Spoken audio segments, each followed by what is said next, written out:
The panelists for the afternoon session are the four speakers who, that means Trevor, how many tweets have you produced this afternoon?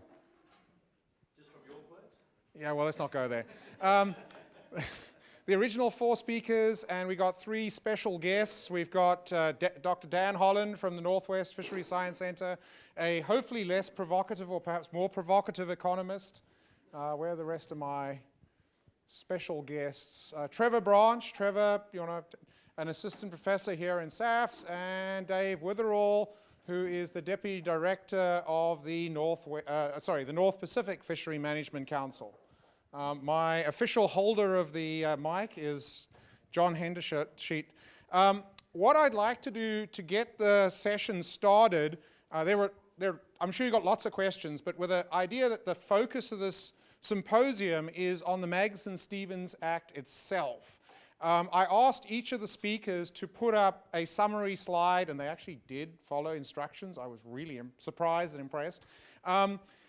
Of where they're trying to go, because a lot of information. And so what I'd like to just start the session off with is for each of the four panelists to say, and we don't want to use the word recommendations because people get into trouble for that, findings or thoughts that, as the MSA gets redeveloped, what is the one thing that you've seen that came out of your talk that you think should be the focus or a focus of changes to the Act? And I'll start with the speakers and then let the three others think about what they thought was important or not important in the talk. So one quick sentence as to what the top finding is.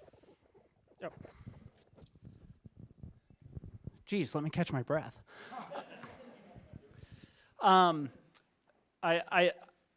think that there's a tremendous amount of value lost in quota that we are not catching, and it would be nice to recover some of that. Why? What are you going to change?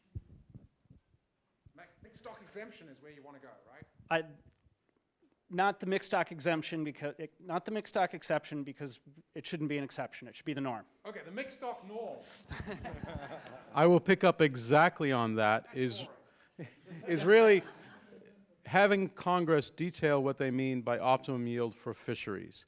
That includes not trying to optimize the production for each species. Hard to argue against those two. I would say that as we take a broader ecosystem perspective on fisheries, that same perspective should bring in the economic considerations that we just heard. Okay, Anna, and then we'll start with Trevor and come back, and then we'll open it up completely. And I follow instructions just from my talk. From my talk, not from the rest. I think it's remembering that management can only work with regulating fishing mortalities, not dictating what fish stocks would do in response, and that should be the emphasis, I think, on the plans. Okay, and Trevor, what was the main point you got out of this afternoon?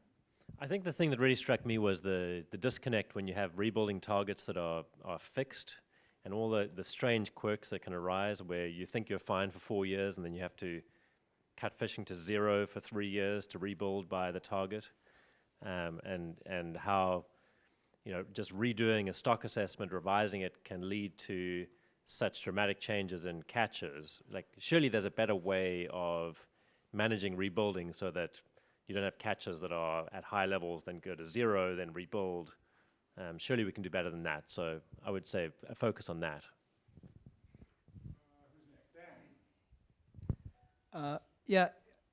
I used to be a real, I would have said a few years ago even, I think that this mixed stock exemption was really important, and we really needed to relax that a lot.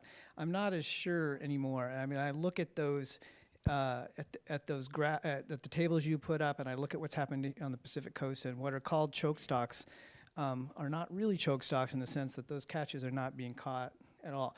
The real problem is the institutions haven't caught up with the new management system and the markets and such. So people haven't learned to work in this new system, and that's partly due to some of the maybe minor management things that need to be put in place. You don't have something like a deemed value system or some of the flexibility mechanisms that you have in other multi-species ITQ systems. So I think there may be some tweaks that need to happen, multi-year TACs, a little bit more flexibility on aggregation limits maybe in some cases for some of these stocks to allow things like risk pools to work better, whatever. But I'm not as certain that kind of wholesale mixed stock exemptions are always in order. I'm intrigued by the idea of not having biomass targets for rebuilding plans. And I'm also intrigued that it seems like all the discussion of rebuilding plans involve just reducing fishing mortality.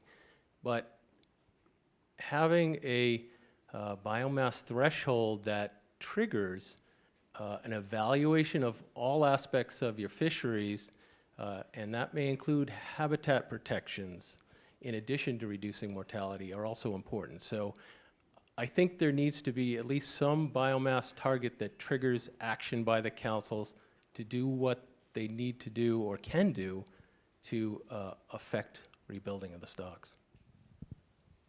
Okay, and with now that we know where our, you might actually we'll keep it. Can you hear me? Am I coming through on the mic? Does it matter anyway? Okay, so questions from the floor. Otherwise, you've got to hear my questions, which is boring. Yeah, Paul. Yeah. We got a mic. Excuse me, Paul McGregor.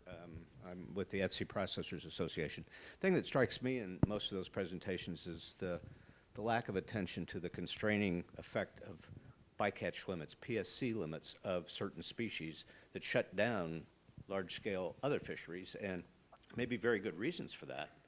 But the fact is that that's the largest explanation for why you're under-harvesting on an individual species basis that full TAC for yellowfin sole, for example. Anyone want to, is there a way around PSC limits? I mean, again, the mixed stock exception or exemption, depending on which speaker you're dealing with, is the obvious answer to something like that. Essentially value that bycatch. Rick? Well, the microphone's in my hand, so I'll make a first cut at it. And you know, I think some of the ideas that were presented here are putting some limits on what you can do.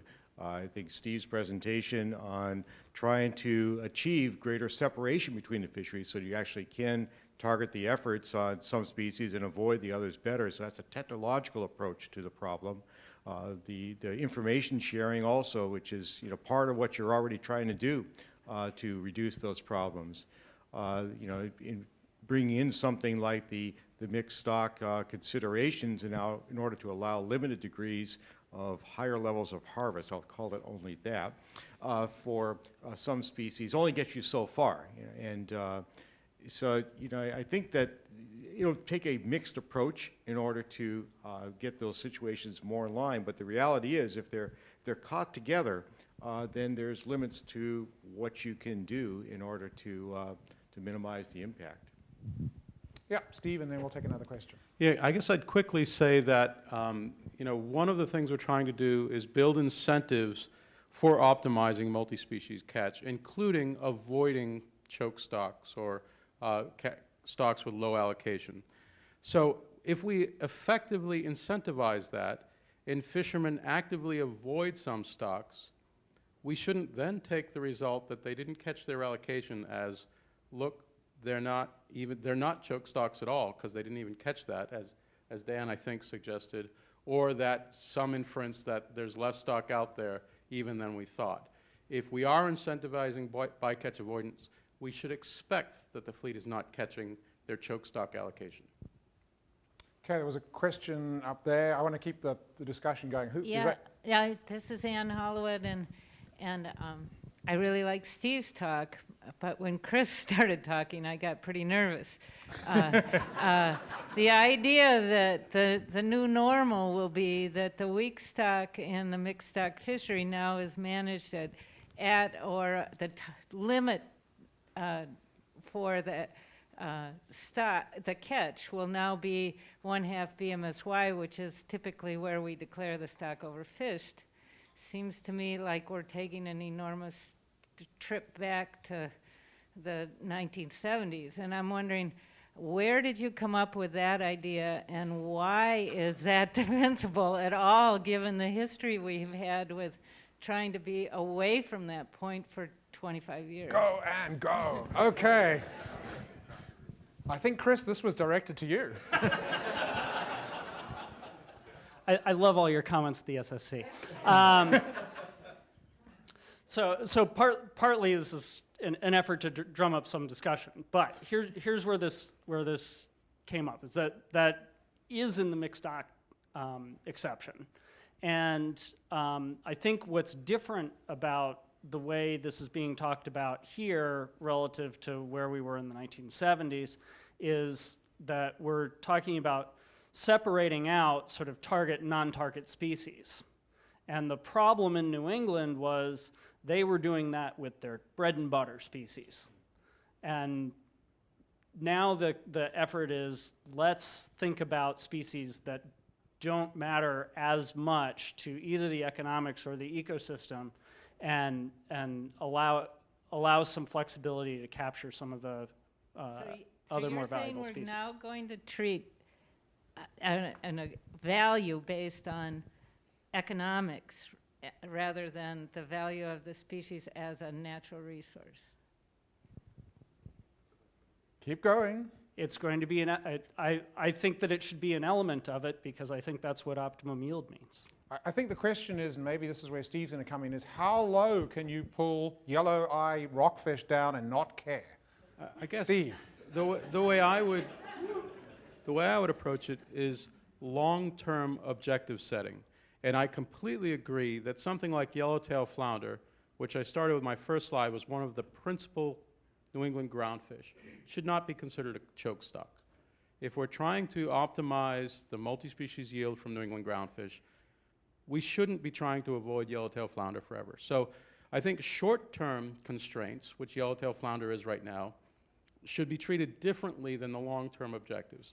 Window pane flounder, I put up as an example, which never has been a targeted species, not a very high value. I think that would be a candidate for the non-target species that we might be able to fish a little bit higher than its FMSY. We might be able to maintain it at a little lower than BMSY or half BMSY. Again, I think that we shouldn't revise our long-term goals based on our short-term challenges. Rick, how does this non-target world that Steve just referred to relate to your non-target world? You had this distinction between target and non-target. How do those two compare? While John is coming around to George. Yeah, I think they actually are pretty similar. That the target species are those that you are intending to catch. And so if you temporarily have some restriction in being able to catch it, that doesn't mean that it's not part of your intended target for your fishery. And that, following on, I didn't take from Chris's talk that we push everything that's a little bit weak to the brink. I didn't see that as the goal by any means. But the way I take it, the positive spin on it is that we put more effort into looking at what is the achievable mix of harvest across species, and look at that more at the onset. Certainly, in the North Pacific, as the 2 million ton cap is implemented in order to balance the quotas across species to some degree, that must be taken into consideration. And certainly on the Pacific coast, as they look at the achievable harvest mix across species, they also are looking at this achievable mix. But we don't bring that back into the actual target setting for the species and look at it in that multi-species way. And I'm just seeing that there's merit in taking more of a multi-species look at our target harvest rates. George, I think, has got the mic. George Hunt from SAFS here. One of the things that strikes me about the assessment models or the models of fisheries management is that somehow it implies a constant or at least consistent environment, that your expectations of the future are built very much on what you've seen in the past. And the fact that we tune the models over and over again to make sure they fit with past known numbers as well as produce some future ones. And my concern is that the more we learn about the environment, the more we realize that it's changing, and that we sometimes get series of years that are bad. And I don't see that. We were saved by the 2 million ton cap in the Bering Sea from probably really knocking pollock way, way down, because we just weren't allowed to fish that many in order to leave enough in the water for others. How do you, especially in these new modern views that the economists are coming up with, or one of them, how do you deal with the fact that one or more of these species may be really hit by an environmental change that you're not counting on? So maybe we could pass the baton to Anna, because I think some of this did come up in the NRC panel. Anna, sorry to that. But I mean, Anna, so when we looked at that in the NRC panel, what was our conclusion, particularly in terms of rebuilding stocks when you've got variable environments? I think it was basically what I said before. It was trying to rely more on how much you can fish than expect that the stock will be able to rebuild to some previous threshold that you saw. So it's not so much placing all your efforts into trying to reach to the BMSY, but trying to move in the right direction and then let nature play its role. Yep, David in the front, I think. The other thing is that the way the catch limits are set, they go with the best model. And there are alternative approaches that make better use and take better account of the uncertainty. And the example that I gave is just what you're saying, is whether that flounder will go back to that high level or not. It's very debatable, and just basing the whole thing on this classification of whether you're above or below, it's just doesn't work. Can I just add one little quick addition there? It's not always that things are going down. Sometimes they're going up. And if, for example, the New England lobster, Maine lobster fishery had been limited by the TACs that were proposed by the assessments over the years, we would have been catching far, far less than or the fishermen would have been catching far, far less than they caught over the years. So those patterns and changes in productivity over time don't only go down, they go up too. So you have to potentially account for that. Okay, I think David was next, and then Selena, and then there's thousands in the corner I can't see. Thank you. Dave Sones, Methot tribe, and the tribal rep on the Pacific Council.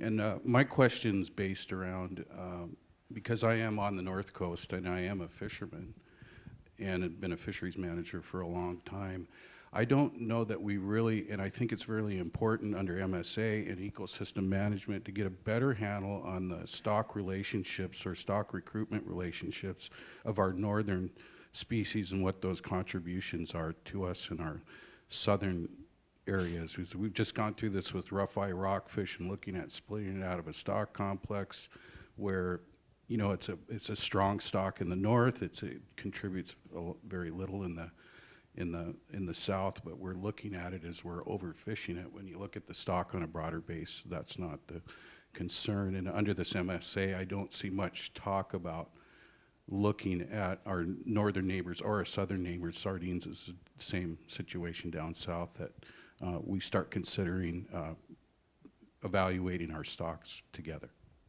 The question then is, to what extent is the thoughts of MSA and people who are thinking about adjustments, thinking about essentially shared stocks, because that's really what the issue is. And well, I gather they share some stocks in New England, with a country that plays better hockey than we do. Some of the more legal eagles in the room can correct me if I'm wrong, but National Standard 3 requires that management units are based on stocks throughout their range, with provisions for management units that are subsets of that. Ideally, that those subsets are based on biological boundaries. But I think Magnuson National Standard 3 allows an entree to your concern whether it's fully implemented in the guidelines, you may not be satisfied with that, but I think it is addressed in Magnuson. Selena, I think, was next, simply because I could see her. So, I'm Selena Hotel from Oregon State University. And kind of following from Anne's comment, I mean, National Standard 1 also says we have to account for ecological roles of the species that we are harvesting, whether they're non-target or target, and we know very little about that. And so the ecologist in me gets very nervous about this idea of let's be more risky with stocks that aren't worth something to us right now, because we don't know much about their ecological roles. And the concerns also that arise from that about, in most cases, those non-target species are the ones we know the least about. And, you know, unless we have really, really strong non-fishery survey programs in place, it's very difficult to monitor things that you're not catching much of. And so I would say it's pretty easy to overfish something that's a highly vulnerable species because you decide it's not worth much to you. Rick first, I think, and then Steve. The issue is, how do we know that it's more vulnerable? If other species are the targets, it's only in a fairly unusual situation that that target fishery would be imposing an even higher mortality rate on some other fishery, on some other fish stock. They have to be more concentrated to exactly where the fishing occurs. So, you know, I would hope that that would be a very rare circumstance. I think we depend upon that being a rare circumstance, that if we are doing a good job at managing the fishing rate on target species, and if we can identify the degree of vulnerability of other species, we can sort out those that are potentially even more vulnerable than the target species, and those are on the high watch list. But, you know, bycatch of a forage fish in a target fishery for a rockfish, you know, it's incomprehensible that that might be a harm for that forage fish, given that it's naturally a higher turnover species. Steve, anything to add? Yeah, I think Magnuson allows and requires that we consider ecological bases of optimum yield for a fishery. But I really think we're relying on the wrong act if we're relying on Magnuson to protect all fish species, non-target fish species. I think our Endangered Species Act is fairly strong. I think we should avoid even approaching a listing for Endangered Species Act. But that has the teeth for maintaining biodiversity for ecosystem function and structure. I think we're relying on the wrong act. If the act that is trying to sustain productive fisheries is also trying to conserve all of the components of the ecosystem. And I'm not saying your concern isn't valid. I just think that ESA is where we should address that concern.